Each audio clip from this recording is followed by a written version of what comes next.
দোকান খোলার সময় হয়ে গেল, আমি দোকান খুলতে চলে এলি। কোন চাবিটা বটে খসছে নেই, খসে গেল। চাবিটা তারা রাখি খুলি, এই চলে এলি ভিতরে। ভিতরে আসি, আরেকটা দরজা আছে সবুজ কালার রা, যেটা মেন দুয়ার। খুলে গেল।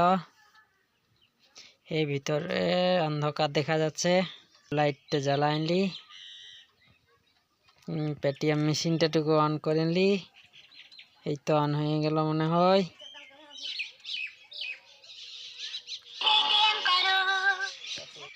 সকাল সকাল ঝাড়ুটাটুকু মারেন দি, সকাল ঝাড়ুটা মারা হয়ে গেল। একটু জলদি করছি, বাইরেটা ঝাড়ু মারা হয়ে গেল।